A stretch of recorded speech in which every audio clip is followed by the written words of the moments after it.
So our current method of making things means that we take materials from the earth, we make products from them, and then eventually we throw them away as waste. The process is linear. Our next speaker is focused on accelerating the transition to a circular economy in her current role as climate lead at the Ellen MacArthur Foundation. She focuses on engaging with policymakers and businesses on how a circular economy approach can contribute to and be integrated into urgent climate action. Here to tell us how startups are part of building a thriving and resilient economy while also playing an essential role in reaching climate targets, please welcome Miranda Schnittger.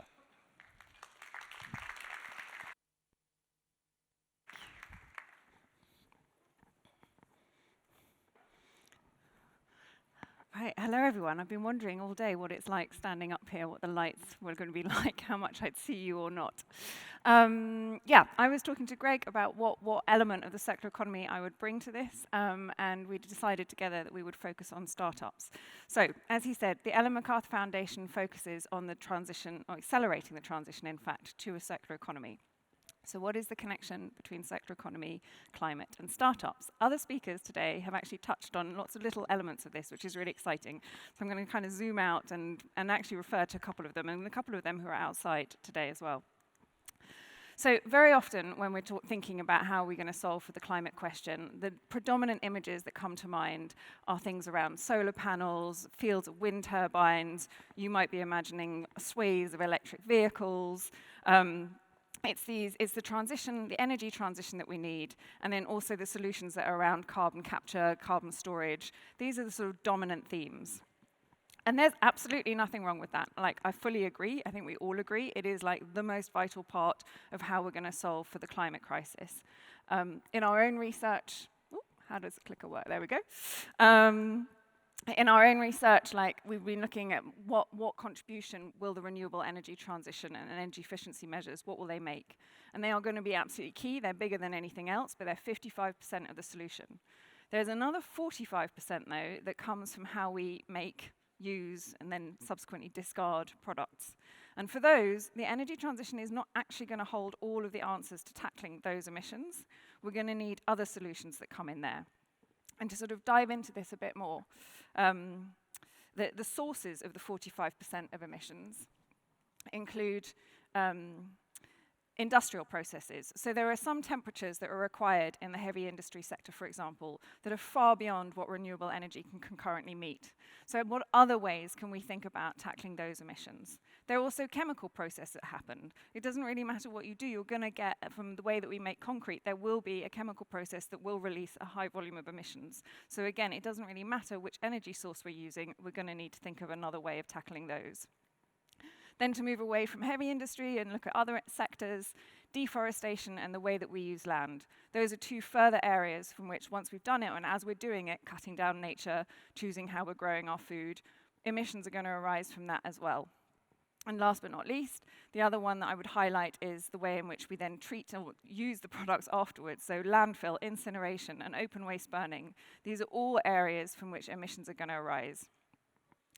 In today's linear economy, actually everything around us has a climate impact, be that transport or toasters, be that buildings or baked goods.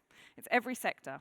And it's also true of the energy assets that we're going to need. Those solar panels, those wind turbines, those electric batteries, they also have a GHG profile that's connected to the material in use. So to tackle these, we're going to need other solutions that work in concert and in harmony with the energy transition. And that's where, by designing everything from the very beginning, using 3 circular economy principles, we can start to make not only a positive impact on driving down emissions, but also, as the previous speaker was just saying, it's also going to help us tackle the biodiversity crisis that we're facing, and also waste and pollution. So I'm just going to run you through the 3 circular economy principles that are absolutely core to our foundation's work. And as I do that, I'm also going to highlight why they have a connection to the climate piece. You can do that for the other challenges as well, so biodiversity and waste and pollution, but I'm going to focus on the climate element given the theme today. So eliminate waste and pollution. Rather than deal with the challenge of pollution and waste once it's in our market, how can we take this design principle right from the very beginning and redesign things so that we're eliminating waste and pollution from the very beginning? And in doing so, we can reduce and avoid emissions right across the value chain, from production to consumption. The second principle, circulate products and materials, so that we keep what we have so painstakingly extracted in use for as long as possible. And as we do it, also to keep it in use at the maximum value. So thinking far beyond just a question of recycling, but being much more imaginative about how we do that. And here, what we'll end up doing in terms of emissions is those emissions that have gone into the products to make them in the first place, they're embodied emissions, and we'll be making much better use of them. And then third, again, the previous speaker was saying that we needed to talk about nature more, and that is fundamental for us too. So we need to regenerate nature and natural systems as we do this. And if we're integrating that into every single stage of designing the products and services we need, we can move to an economy that actually works with nature rather than one that takes from nature, but isn't necessarily thinking too much about how it gives back. And in doing so, on the climate front, we'll also be improving our ability to sequester carbon. So those are our three principles. In terms of how are we going to truly build a circular economy, well, that's going to take absolutely everyone. It will require big business, finance, and policy. These are areas that I focused on the most, particularly policy and the business opportunities. But there's also the really important role of startup, and today has just been so energizing being out in the space and talking to lots of people. They're nimble. They're unencumbered by the legacy issues, so they're not needing to take on the extra challenge of changing a mindset, a culture, and processes that have all been optimized for the linear economy in which we've all been optimizing and living for so long. So they're quicker and they're unencumbered by that. And also, really importantly, they're inspirational. I mean, some of the talks we heard earlier, for example, Notpla, is totally inspiring. And through that, also, they can open up collaboration. So this isn't an exclusive set that works completely on its own. It can draw inspiration for policymakers. It can collaborate with big business. And of course, there's the element of linking it back to finance. For us at the Anne MacArthur Foundation, this has been so exciting that we've created a circular startup index. This has mainly been to also shine a spotlight on the fact that there are now more than 750 startups registered in this publicly accessible index, to really build awareness of them, and also through that hopefully create opportunities between them and others that are then looking at the index to find inspiration. And at least 10 of those that are in the index have moved on to become unicorns. So to give you a bit of a flavor of, like, I've talked about the theory, but what does it look like in practice? The fashion industry, if that doesn't transform, by the time we get to 2050, it'll be responsible for 1/4 of GHG emissions. Of course, it will also come with biodiversity impacts and waste and pollution. So we need to reimagine how we design the clothes, how we put them through production, and how we use them. 2 startups that have been moved on to sort of unicorn status. One in Lithuania called Vinted, and one that's based in France called Vestiaire. And these are using peer-to-peer, second-hand or resale platforms in order to keep the products in use for longer. Electronics is another huge growing waste problem, but also an emissions and biodiversity problem. Backmarket in France is a platform that works to provide the sale of refurbished items. And that's everything from smartphones to audio equipment, from your laptop to games consoles. And their estimates are when they've done a refurbished phone, they've used 91% fewer raw materials, 86% less water, and generated 91 fewer carbon emissions compared to the brand new option. And then plastics, which has come up already today. In terms of using that first principle of eliminating waste, Appel in the US offers an edible plant-based layer that you can put on fruit and vegetable to extend the lifetime of those by 2 to 3 times what currently everyone thinks can only be achieved by plastic. But it's being done without plastic and it's edible. And they've said that last year they've saved over 700 metric tons of CO2 equivalent through the avoided food waste that otherwise, if it had gone off earlier, would have gone into food waste, and who knows exactly which way it would have been handled. So in our conversations with several of these startups, particularly those who we're aware, particularly using circular economy principles to tackle the climate challenge, as we're seeing the ambition of these startups and the scope of them increase, there are 3 trends I wanted to highlight today that we're seeing and particularly excited about. The first is that they're going way beyond the question of recycling. We do quite a lot at the foundation to try and make sure people understand that this whole concept is not just a renaming of the recycling opportunity. There are so many other business models out there to be looked at. Designing for modularity, designing for repair, those two things can be combined. Designing for reuse, designing so that you have a partnership, so that your waste product is actually the key ingredient that the next company is going to be looking for. OpenFunk is one of the startups that's out there. I was talking to them earlier, and they're doing exactly that. They're combining a sort of design of modularity with the ability for you to self-repair the item when you've got it, also exploring whether they can provide an additional repair service. When they can no longer use an item, they're finding a partner that is able to recycle that one item that they can't keep going. Do go and talk to them if they're still out there. Reaply is doing a reuse model. So they take office furniture. Their clients are big corporates, to talk about the partnership element, so Microsoft and Google. And their platform allows those corporates, when they no longer need their office furniture, to resell it, but then also purchase it. They estimate that they've had more than 800,000 emissions in avoided carbon emissions through that, rather than each one of them going out and purchasing brand new items. And then designing out waste, I already mentioned Appel, but it doesn't need to be in that sector. It can also be in a completely different sector. So, for example, Deepform has used a new form of cutting out steel using a stamp and press model, so that they really focus on just getting the amount that they need, and then that way that any discard can be kept in use and put into a new form. So that's one trend, pushing the understanding way beyond the question of recycling and really going upstream. Another trend that we've seen is the embracing of technologies from across sectors or being invented by these startups. So in the food system alone, and when I say food system, it's not just the food bit. That whole system with all the transport and all the packaging that goes into it, that's a third of global GHG emissions, and half of it is also coming from food loss and waste. So Winner is an example that we've encountered, who are developing AI tools to solve for the food loss and waste, particularly in the catering and restaurant industry. So their technology is a bit akin, I love this, it's inspired by the intelligence cameras that are found in driverless cars. So they've sort of taken inspiration from that and created a tool that helps hospitality industries cut their food loss, cut their food costs as a result, because they're using what they need better, cut the associated emissions, and build in organizations that are much more resilient, particularly as food costs go up as a result of climate change. And they too are partnering with very large corporates, so be that IKEA, Hilton, the Marriott. So again, that collaboration that startups are inspiring to build a truly circular economy. The built environment, if I've mentioned food, I've got to mention built environment. It's another huge emission sector. By our own calculations, we estimate that if you change the way in which we're using building materials, so for example, steel, aluminium, cement, plastics, the circular economy way of using those would reduce global emissions by 38% from the built environment in 2050.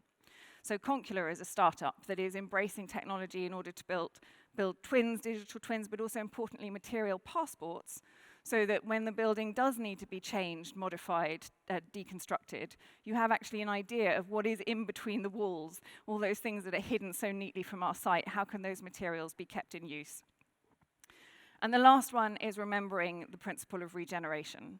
So we heard of Notpla earlier. There are other startups such as Sway who are really moving away from the fossil fuel-derived plastics to find biologically derived materials that are plant-based, that are low impact, and that are compostable.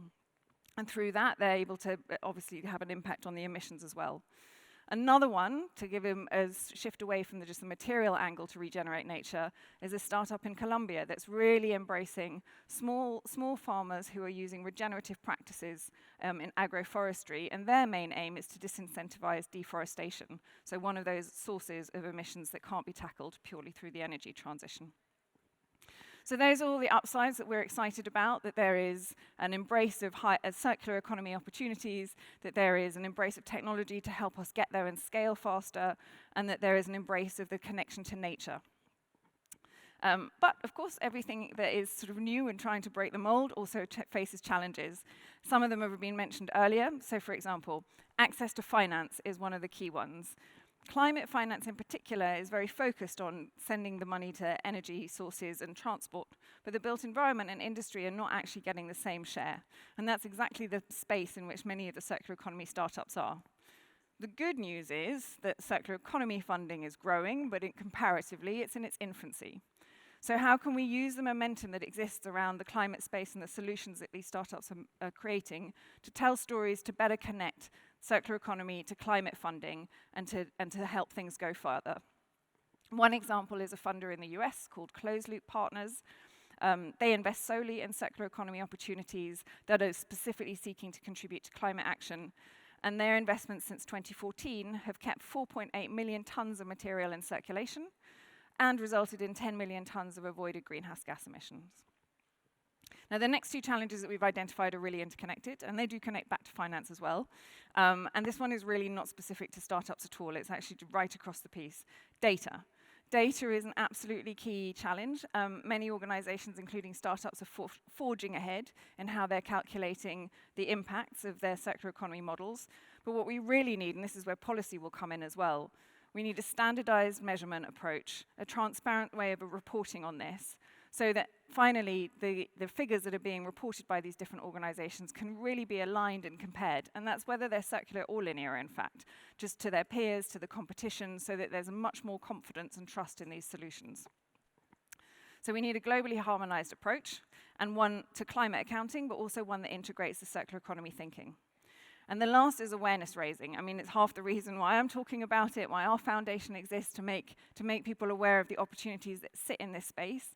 But it's also about us being better able, all of us being better able to tell the stories of this, so that the supply chain knows about it, so that the financiers know about it, so that policymakers have the confidence that you can actually transform the economic system and still have a viable going concern economy in your country. So storytelling and awareness raising is absolutely key. As I was thinking about the challenges that we've identified, the one challenge that we didn't identify, which I'm so glad wasn't there, is a lack of ideas. Like, the plethora of people that are coming up with ideas inspired by those three principles is absolutely not there. So that's a good sign for the future. And it's important to remember those, because there are so few of them sometimes in the climate space. To conclude, the urgency of this challenge, and actually on this one, not just climate, but also biodiversity and waste and pollution, is absolutely key. We can't do it startup by startup, one by one. We are going to need everyone to be involved in this: business, policy, finance. Something that I take heart from is in the global stocktake report that came out a few months ago, the first one, and the IPCC report, the AR6 synthesis that came out in March. Both of them have really started emphasizing the need for systems transformation. And the circular economy is about a systems transformation. Business as usual is not the way that we're going to maintain or sustain ourselves going forward. COP28 is just under 2 weeks away. In my eyes, obviously, it needs to make progress on the energy transition, on financing, on just transition. But the pressure of meeting the Paris agreements is now so acute, and there are lots of reports coming out about this now, that we really can't afford to overlook any of the solutions that are out there. And that's where the awareness of circular economy and how policy and finance can support it is absolutely key. So that's one of the reasons why we're going to COP, and if you're also there, we'd love you to be talking about your circular economy solutions so that people start to understand how this connects. And more than that, more than just the 2 weeks away and the 2 weeks that will be in Dubai, I hope that some of the stories that you've heard today that I've been mentioning as I've been talking, that these inspire you also to take more action, because no one is going to do it on their own, and you might have the missing piece of the puzzle that is needed by the next startup. Or in order to persuade, if you're not in startups, in order to persuade the organization that you're in that this is an area to start looking at. I have 2 colleagues in the audience, somewhere around the front. There are drinks afterwards, so if you want to come and talk to us, find out about the Startup Index or any of our work, or just explore the idea further, do. And other than that, it's been an absolute privilege to have a chance to speak with you today. Thank you.